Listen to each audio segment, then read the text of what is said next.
afternoon and welcome to The Nation. I'm Tamina Kausji, your host, and today we have in the studios with us Professor Dr. Aruna Gopinath, who is from the National Defence University of Malaysia.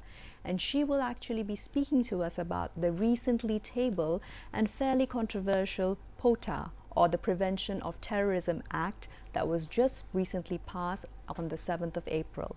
So let's get straight to the questions. Welcome to the studio, Doctor. Good afternoon. Thank you so much for being here with us today. Welcome.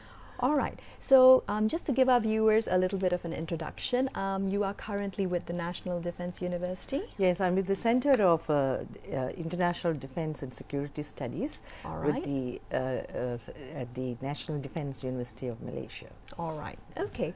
Now, the recently tabled POTA, or Prevention of Terrorism Act bill, has been fairly controversial. It's caused a lot of ruffled feathers, but it was eventually passed in Parliament after a more than 12-hour debate on the 7th of April.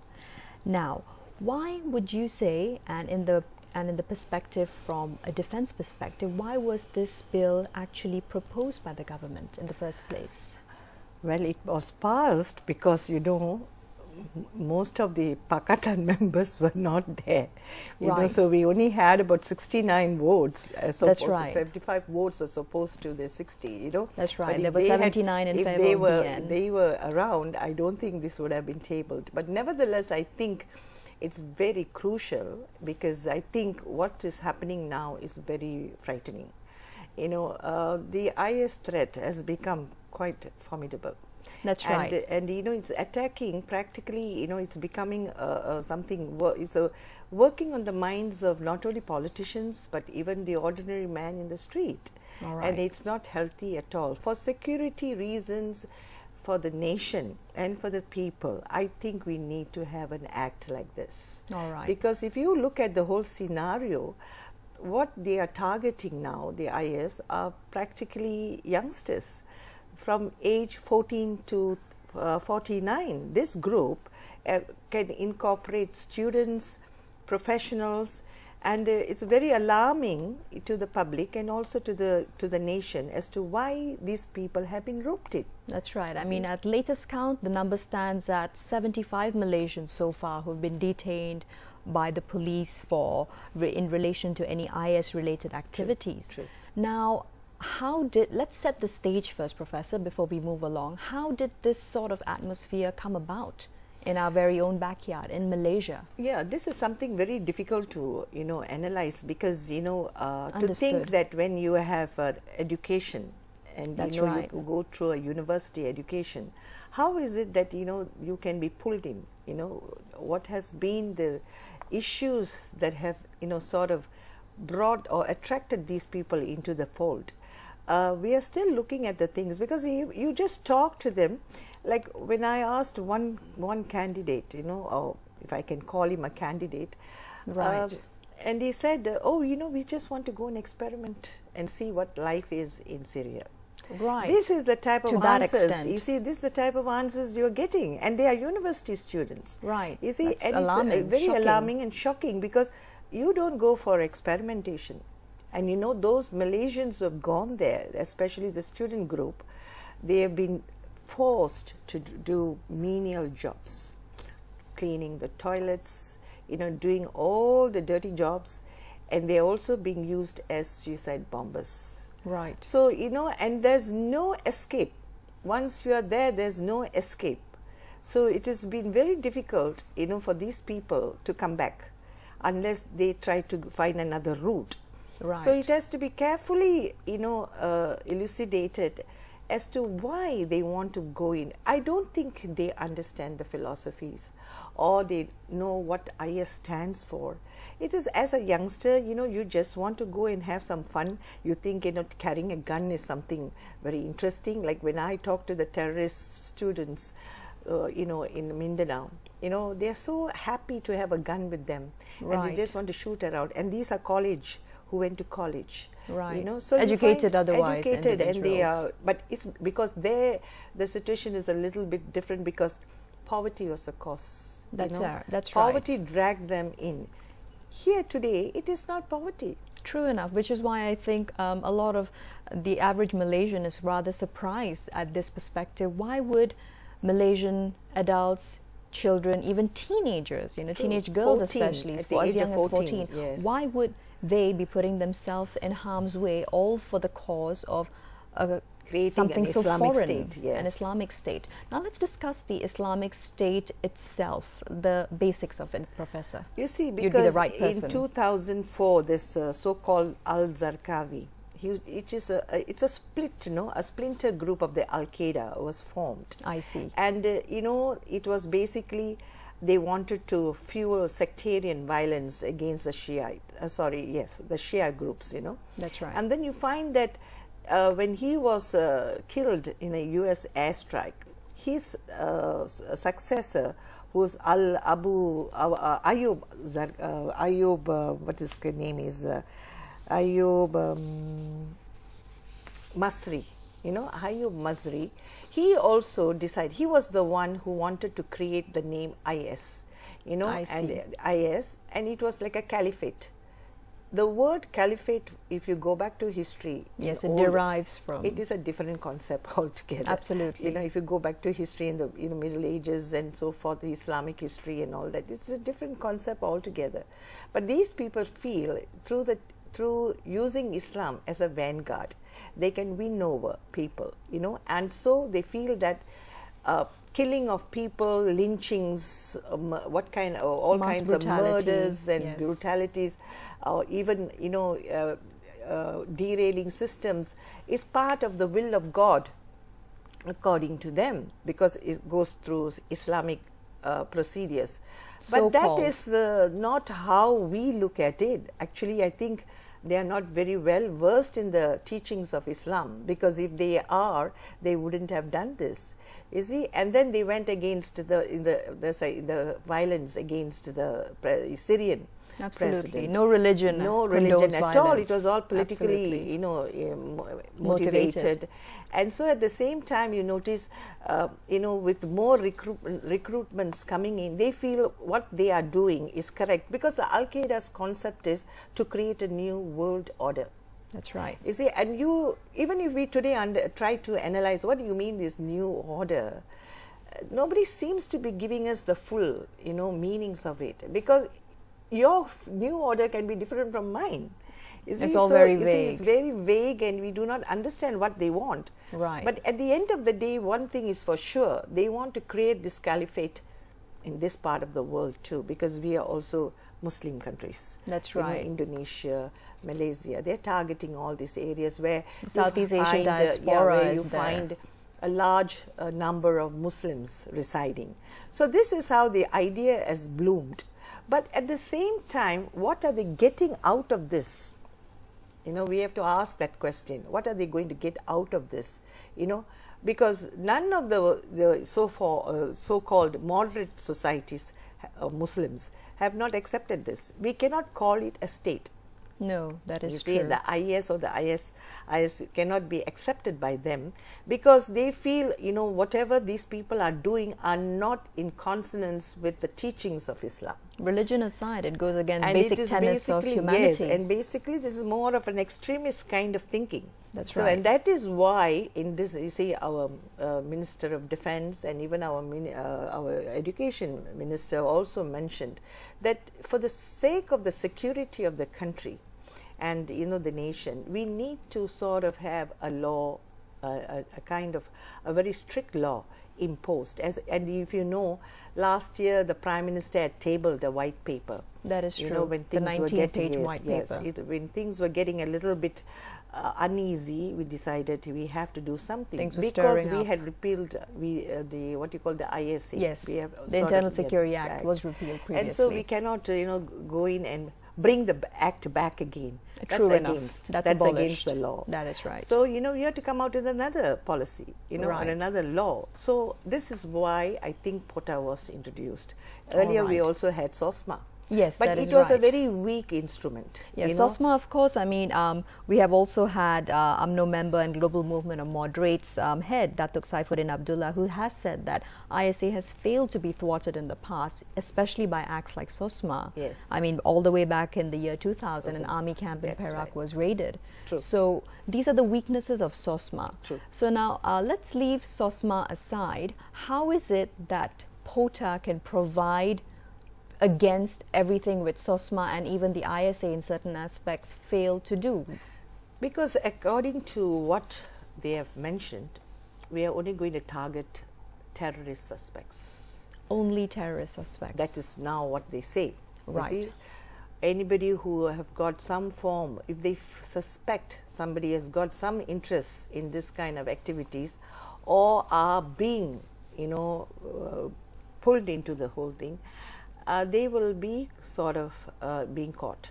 Right. And when you being caught for 2 years, you are under detention, and there's no habeas corpus, which means you're not entitled to go for legal aid. That is you know, right. and think that is why they are the Malaysian bar and all are not very happy, because Yes, indeed. you are not being exposed to the legalities. That's of the true. thing. But what they are trying to say is, you see, a terrorist, you must be very careful, because his mind is different from the normal human being. Right. Right? You see, he has been there for a very long time, especially the masterminds and all. You see, they're hoping 2 years, it is like a rehabilitation policy. I see. Like a drug addict. When you go in, you go in for rehabilitation with the hope that you come out and you can be part of society. True enough. See, that is what rehabilitation means. And even during the communist regime, when communism was around and we tried to bring back the communists into society, it was not easy. We used the hearts and minds theory, whatever it is. It was not possible. Many of them refused, because they have been ingrained with this philosophy for a very, very long time. Right. So also with the terrorists. You see, he has been there ingrained with this thinking that he has to kill. Right. And he has to blow up, some buildings. And because he has not been receiving what others have. Right. And so this is the kind of thinking. So if you want him to come back to society, it's not easy, because you can train someone else, rehabilitate an ordinary person. Right. But for a terrorist, it takes I don't think it can happen, especially from the defense point of view. The defense point of Because view. it is, he's actually a criminal. Right. And it's not easy for him to change his mindset. Now, speaking about the time factor from a defense point of view, it's rather interesting that the current day breed of potential terrorists within Malaysia have only been associating with these elements for a very short time. What can we say about that? Yeah, but even short time also, a lot of things go in within that short time period. Right. It's a kind of, you're being forced into things which you are not even Brainwashed aware. Brainwashing just goes on. Right. And, you do not know, you don't understand what's happening. But because you are a young mind, you can easily be drawn in. Very malleable. But the older group will be a bit more difficult, because, they tend to analyze, is this the right thing or is this the wrong thing, Or they have But their then set when values. vengeance comes in, That's a totally different or issue. somebody has been denied. Right. All right. Then So you we'll take a notice short it's commercial in- break. right, okay. And when we come back, we'll continue with that thought. thanks. All right. So stay with us, and we'll be back shortly after the commercial break, talking more about POTA, the Prevention of Terrorism Act, which has recently been tabled in Malaysian Parliament. Stay with us.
Ayah, nak kunci kereta.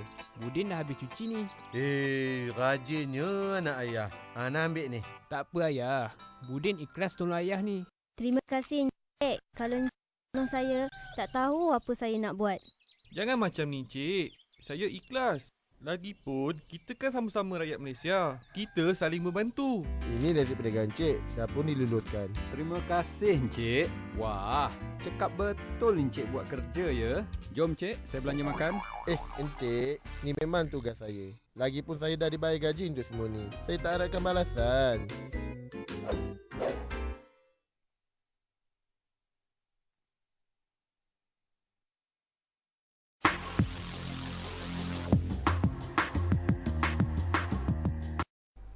Welcome back to The Nation. I'm Tamina Kausji and we're in the studios with Professor Dr. Aruna Gobinath from the National Defence University of Malaysia speaking about POTA, or the Prevention of Terrorism Act, which has recently been passed. All right, Professor.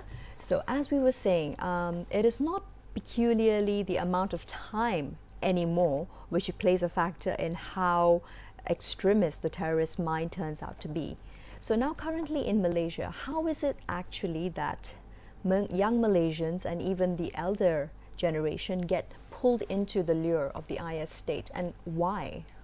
That's a very good question, because we are still trying to identify why this is happening. Right. Because especially if you are a graduate or you're a professional, you'll think twice, isn't it, whether you want to go in.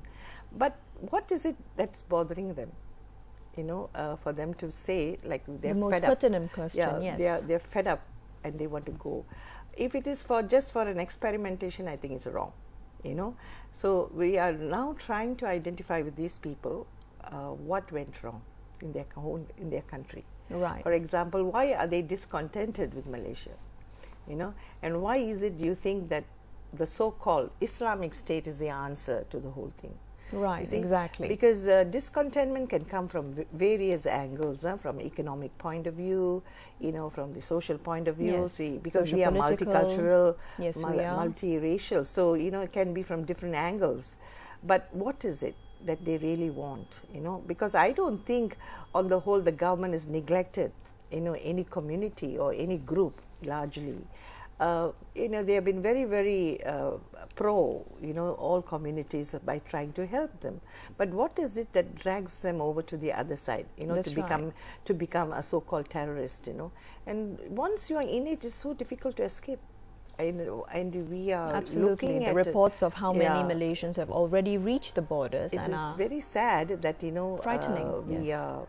You see, even young women have been lured, I would use the word lure, because they're showing all kinds of, pictures about how to make love on the, when you go there. They're being seduced, in a way that when they reach there, they feel this is the man they're going to marry. They've been told. It's certainly distorted ideas from all the international and then you reports see the coming women out. are just going in. But I think it's more than that.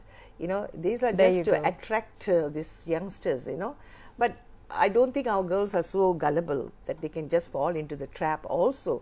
But there are many, who are coming out like this. So even the recent case of the 3 teenagers from the UK True, who went yes, over, and yes. nothing's been heard of since then. and there are people to pick them up, and then bring them to the camps. So it's a very organized Very mechanism in organized, itself. very, One must not yes. assume that they are, a bunch I of think they're very organized, helter-skelter. and also I think, from my own understanding, I feel that they are not using their people to be suicide bombers. Right. They want young people from different parts of the world to come and say, look, you go and bomb, but we will be, behind you.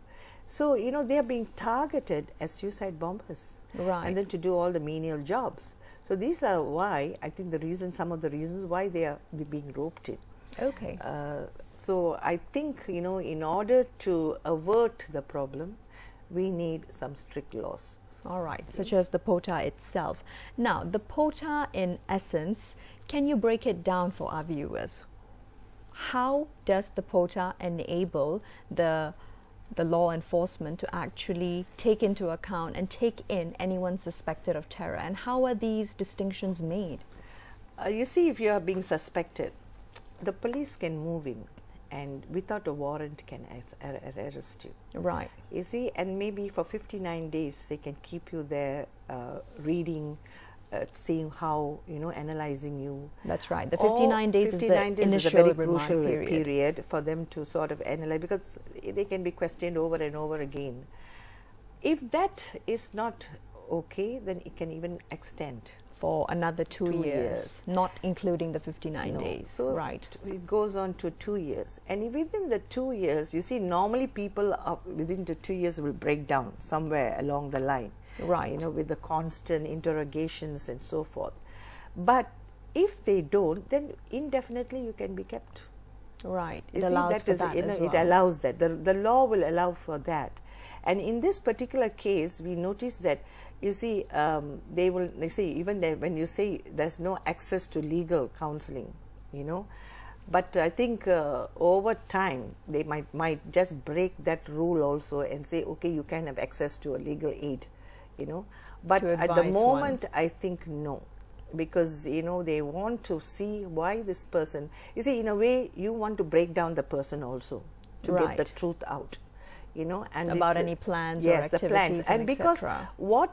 what we are fearing is that when these people return, they are going to be active combatants, Right. meaning they've got the ideas already, and they will easily come forward and say, okay, we know now it's only the targets, which area they're going to bomb, or where they want out, who are the people that they should go for. So fear is that that's- veteran yes, mentality yes, is being fostered. I see. And then you see, when the terrorist comes out with this kind of view, you cannot sort of stop him. He goes, and then his idea is sort of being accepted by his group.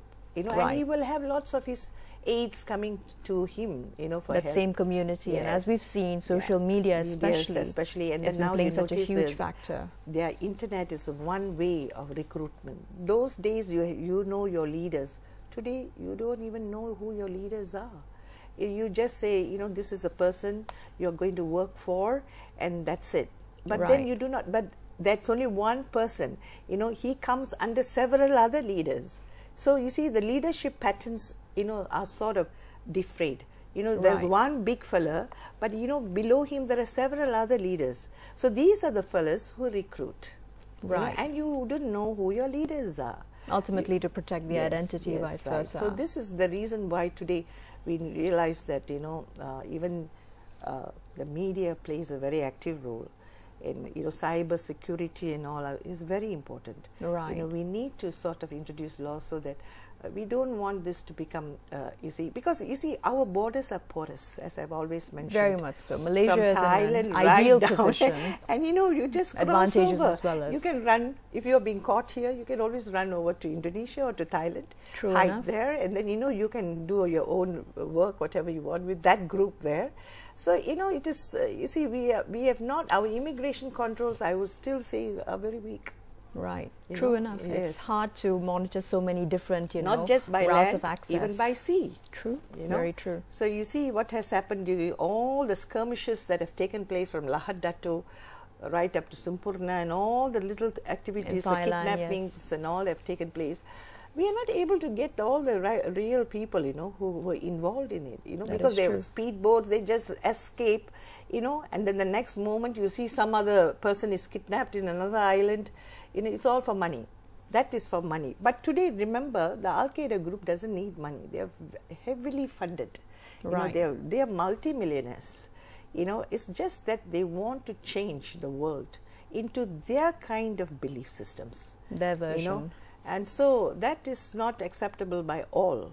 Of course. And then even if you release somebody, say for example, somebody is caught, and then for 2 years you keep him, and then you say, okay, he can sort of come back to society. Right. But a terrorist is always a terrorist. you know. Reintegration is not quite as And easy. when he comes out, it is vengeance, number one.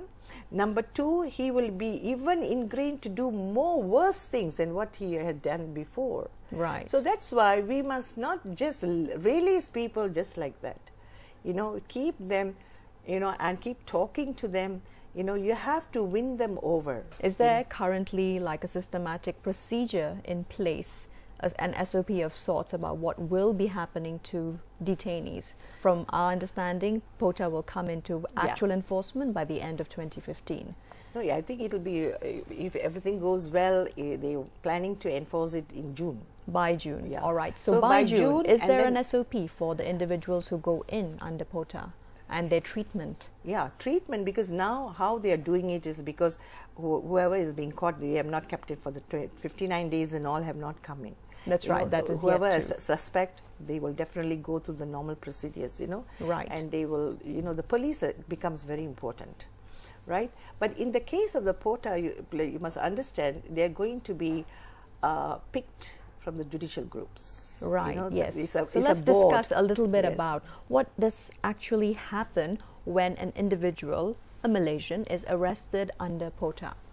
Now, if Who we- authorizes you see, it? the authorization, this board is going to comprise of some judicial experts, Right. and this is going to be appointed by the king. You see, of course, the king will be advised on this. You see, and so it is now appointed by the king, and then you are this is the board that decides what Okay. is going to be done to you, and you cannot challenge the final decision of the board. Right. Because Okay. what they say is going to be the final verdict on that on person's that fate. person's fate. All right. So if So he's a let's cut to dangerous the man- commercial. And once we come back from the commercial, we'll be continuing talking about the measures actually taken under POTA, or the Prevention of Terrorism Act. Stay with us.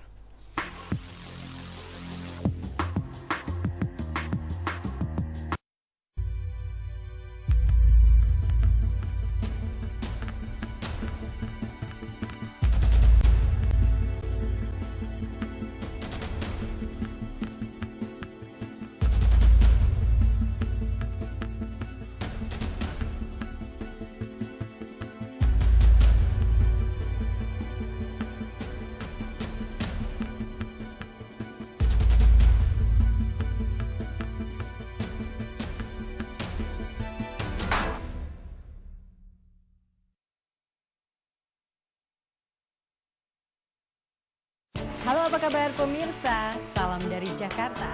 Sebuah program kerjasama Kantor Berita Indonesia Antara dengan Kantor Berita Malaysia bernama kembali hadir menjumpai Anda.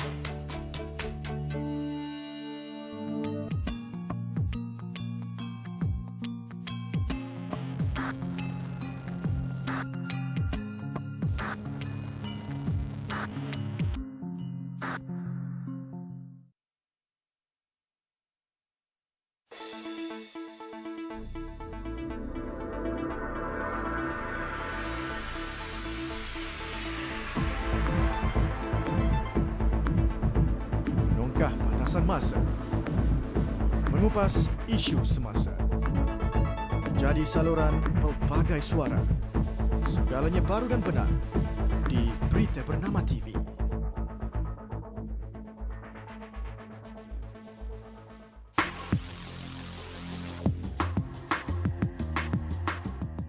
Welcome back to The Nation. You're with me, Tamina Kausji, and our guest for the day, Professor Dr. Aruna Gopinath, who's from the National Defence University of Malaysia.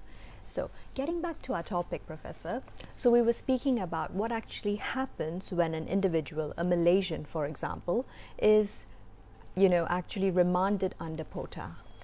Okay, now, as I mentioned, he can be interrogated. That's right. Right, and then if they're still not convinced, because at least during the 59 days of interrogation, some things should come out, especially if you're a youngster. You're quite tired of the same interrogation, but if you're a seasoned person, Right. then you will not give in that easily. Because you see, it's not easy to convict somebody that easily. They will True just enough. There try needs to be solid and, evidence linking them. and they will try to push things over the board and say no, and you can't find the actual leader. So as I said, they will just say some vague things, and you have to really from them try to understand or study what is happening. Build on the leads. So you see, and then at the same time, sometimes you also have to leave them alone, and then to see whether how they are responding. And here, as we said, if they allow the person out, say after 59 days, all right? They allow and they feel, okay, this is only a minor thing. Right. They might even have some electronic, some magnet or something, so that, we can trace him. He has to wear that all the time. It's a mechanism, so Right. that we can trace him wherever he is. And any other and then, we can activities. get to know where he's heading for or activities. But that's also not very advisable, because he can take it and throw it away. That's right. and It then could you be a can false again, alarm quite and you can easily. easily be caught again, Right. But I think the better methods will be to keep them there for a longer time, and as you said, rehabilitation is very important. You have to rehabilitate these people, because it is like a disease. Terrorism is a disease. It is not, and it's like something which somebody will not just give up for the sake of entering a new area. He has got a target, and Right. without reaching that target or that goal, he feels he has lost the battle. You see, that is what has happened to us even in Lahad Datu. If you notice the Tauzuks and all who came in, although we feel, oh, now it's safe, it is never safe. They will never be convinced that everything is safe, because for a Tauzuk, you find that when he loses, he cannot go and face the public again, his people. Right. He has Within to go that by own the- community. He has to feel and say, look, I've won. So the terrorist always feels that he is a winner. He's never a loser. Right. So it is always there that he must win. So even if you let him out, he will continue, with whatever activities he's been told to do. Right. And this is where I think we have to be very cautious. So this is certainly a legitimate and justified defense perspective. Now, on the other hand, let's touch upon what has caused the dissatisfaction and general furore amongst the Malaysian public, and more specifically amongst the Malaysian Bar, the Sabah Law Association and Advocates Association of Sarawak. They actually came out with a statement vehemently opposing POTA just little over a week after the POTA was passed. They argue against it on three main points. They say that POTA ignores due process, it infringes upon constitutional rights, as well as being repugnant to the law. Now, what can the defense perspective say in light of this? Because these are also indisputable facts. Of course, everybody will say it's against human rights. But from defense point of view, we Right. think it has to be implemented. Okay. Because, we have always justified ourselves being very lenient and, following the rules and, and allowing people to say that, we do recognize human rights and so forth. But nevertheless, look at the atrocities that's being carried out. You Right. see, to be very honest, we are not being told the entire scenario, because we don't want to alarm the people. Right. But the public will just get so alarmed that, a lot of unwanted things can happen. So what we are receiving is only the best part of it, the juicy part of it. Right. The real hardcore evidence is not released to anybody. The hard news yes. itself. So from defense point of view, we are very cautious, because a lot of things are being involved. Our own Ministry of Defense. Can you imagine if something happens from the defense, that, we are being bombed or something like that? All our valuables here meaning evidences that we have to sort of bring our nation right to the forefront. Right. If somebody gets access to those evidences, can you imagine what will happen? We have lost, and we don't want all those things to happen. So, yes, from legal point of view, they will always say, Right. we have been very hard on these people. But I think sometimes stern actions do work. Right. You cannot be always saying it's human rights and human rights. If it's human rights, why in the first place did he have to go into it? Right. If he knows he's going to be caught, these are the repercussions. So why are you forcing yourself to go into it? Right. That means you don't mind being caught. The and main then you feel, concern, and then you though- feel that the public will support you. It's about time we stopped all that. I think a convict is a convict. Right. If he can justify himself that he was never involved, that's a different question. But when he has been in it and then he knows all the strategies, you know, how to go about it. I think he's dangerous. Right. And I would say from the legal perspective, the concern is, human rights even aside, the concern that the judiciary is not involved at all. And of Yes. course, the fundamental tenement of all law is that one is innocent until proven guilty. Now, how can the legal bodies in Malaysia justifiably justify the fact that POTA is in existence in direct opposition to these fundamentals? No, but then as mentioned, you know, it's going to be handled by a group of a board. A board, and this this board comprising will- of judicial people. So they would have studied the implications, the law itself, Right. the legalities to it, you know, before they think they can implement it. So I think the pros and cons would have been studied. Right. You see, so without that, you know, you cannot go on to the next step. So I think people must learn to accept, you know, if you believe in security and, you know, you want your nation to prosper, you cannot have all these groups threatening you, you know, and this is why sometimes you have to take some bold steps. Right. Okay. And Malaysia currently being almost at an apex. Yes. So this is going to be a very pivotal step True, indeed. and we are now the chairperson of ASEAN. That is You know, true. we This can't year sees afford, that come. you know, all these threats to come and, you know, be a thorn, because we are dealing with many nations, and then people look at us too, you know, as a very responsible, moderate society, you know, and we don't want to give, because investments are important. Of Now, course. if you have all these threats and all, nobody is going to invest in your nation. And in So- addition to investment, Malaysia also, of course, boasts of a multi-billion-dollar tourism industry. Exactly. Now, how would the implementation of POTA actually aid with tourism? There are a lot of fears amongst, you know, different parties that POTA would generally actually stamp down or reduce or discourage tourists from coming to Malaysia. I don't think so.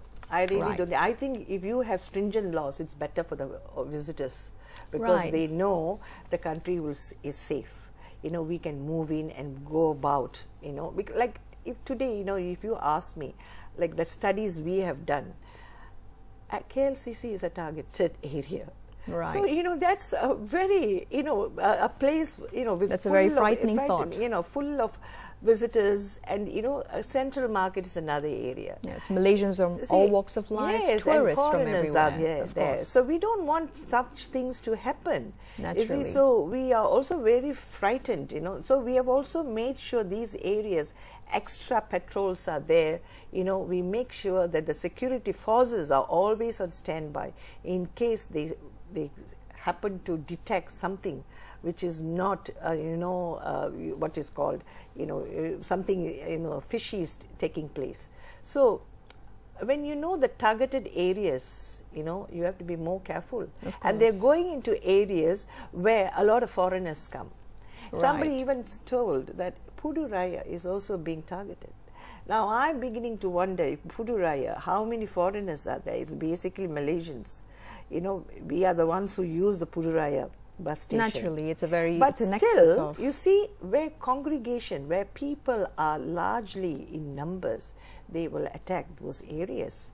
So, this kind of thinking, I think, is really very cruel on the part of the person. And he has got no love for his country. If he has got some love for his country, he will not do that. For mankind, Yes. okay, don't worry about country. For mankind, humanity itself. isn't it? But as you should- said, the mentality of a terrorist is vastly different different, from a yes, normal it's or very- or the average Malaysian or human being. It is very difficult, and you can't, because crime for him is the number one Right. agenda in his mind, and it's like a disease. It just grows and grows. So it is the number one leader is a person who knows that all the leaders under him will work or accrue to his decisions. Right. So if they want this to be a state, an Islamic state, call this, now they're going to try to make sure if Malaysia, Indonesia and these regions all fall, then it will be another caliphate. This The whole domino region effect is going to would be take like a place. caliphate. Right. But I think, they don't understand what the caliphate stood for in those days. Absolutely. When you have a caliph, it's like, you are a big boss. But he never did things like this. It's a very different, it's a very noble setup. That's in right. comparison. Very noble, and everybody respected him, right? And he was like the king of the place. But today is a different concept, they're That's going right. for lynchings. You see, attacking or trying to get rid of all the religious kind of monuments, or figurines and all. I mean, and then they say it's all in the. It is justified because it's in the act of.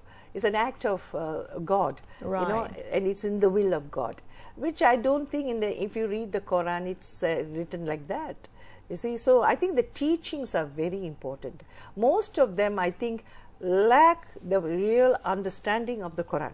Which is why they can be Yes, that is diverted. why I think you have to have proper ustads, preachers or religious teachers to come and really explain what it is all about, the teachings itself. Because many of them don't understand the Quran, I can tell you that, So they just read it just for, for the fun of it and think, they know a lot. It's wrong. Every And word, dangerous to not every just word needs themselves. to be analyzed, isn't it? Even if you take a Bible or you take the Gita, whatever. It's the same religion, thing. it's the Anything can be same. subverted. And nobody Right. says that you have to kill innocent people. That's right. No You see? religion No anywhere. religion says that. But Absolutely. here the target has always been religious people. Absolutely true. Sorry, Right. innocent people, not Innocent.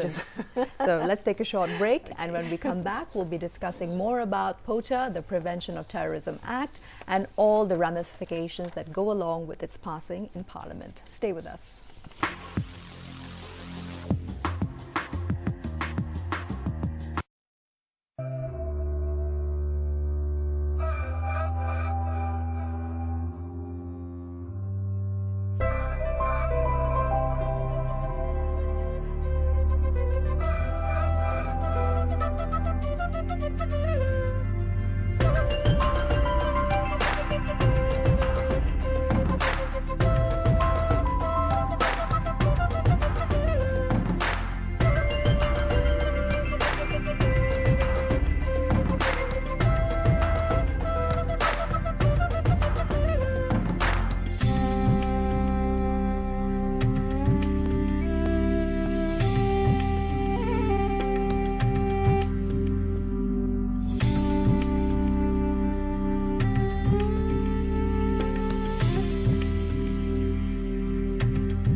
Menongkah batasan masa, mengupas isu semasa, jadi saluran pelbagai suara, segalanya baru dan benar di Berita Bernama TV.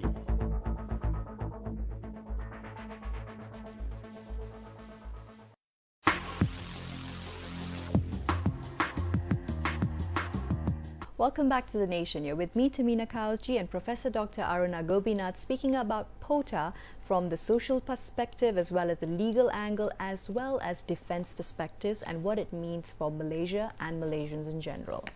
All right, Professor. So as we were saying, the mind of a terrorist is vastly different from the mind of the average Malaysian. So what is it about their mentality or their training per se that would actually allow them to go right ahead and have no sort of jurisdiction about harming other human people? As I mentioned earlier, you see, even if you let him out, okay, say even after 59 days or 2 years, are we sure that this man will come back to society in the Right. way that we want him? You see, because his target has not been fulfilled, and that is, I think, the first rule he has to abide by when he joins the movement. Right. You have got certain targets, you have not fulfilled it. And he's answerable to his big boss, whether you like it or not. Right. In a So sense. you see, letting them out is not an easy thing. I think even recently, one of the Pakistanis who were involved in the bombing of the Taj Hotel, has been In released. India, that's yes, right. has been released. Of course, to his joy, of course. But you think he'll be, easily, he'll come back to society? He'll have his own targets also because he has not fulfilled what he was supposed to do. So I think it's a very dangerous thing. And when we have dangerous people on the streets, how sure are we as human beings be able to walk around safely in the country? Right. We are so afraid anything can happen anytime. You see, we don't want that to happen. So I think that is why we have addressed this issue, because the Prime Minister was very concerned. And last year when he tabled the white paper, he made sure, he said, at least by this year, because we were taking over the chair. That's right. And we can't afford people to think that Malaysia calls itself a moderate society, but at the same time we are being faced by these threats. Right. And these are criminal activities. So it is not just robbery alone. It is a kind of a criminal activity, and you have to sort of subvert it. If not, it just grows. And you look at the number of Malaysians that have really gone over. Have actually gone over. And the that's numbers right. are still increasing. I won't say the numbers have reduced, despite the fact I'm sure they have been caught, they have been brought back and so forth. in transit even. And yes, in True. transit. And do you think that the numbers have reduced? No, they have increased. So Right. something is really wrong. There's a growing pressure Right, almost the pressure to is engage there, Malaysians. and to engage Malaysians, Indonesians, and so forth. But I think more than Indonesians is the Malaysians that are being roped in. Right. Especially the youngsters. A 14-year girl. If you say a 14-year girl or boy being roped at that age, how much does he know about the politics? Of Or course. the understanding of what the IS is? I don't think so. So it's He all the doesn't. propaganda that's being exactly, and some showered out. excitement, as somebody said, Naturally, to attract the youth. to experiment the system. But once you are in, you're not out. True. Now, to give more of a balanced perspective, many Malaysians out there would argue that, well, POTA is unfair, it's undemocratic, and etc. Now, let's give them a bit of a perspective by sharing about the various anti-terror acts that exist currently still all around the world. Yeah, because I think the UK and the US and all, even India also had That's right. a POTA. In the light of 2012, September yes, 11th, of course, yes. the It's Anti-Terrorism because Act all the in US. terrorist acts have increased after 9/11. That is right. So throughout the world now, the major the big powers, you notice they have come out, they have enacted their own laws, and I think we shouldn't be just left behind.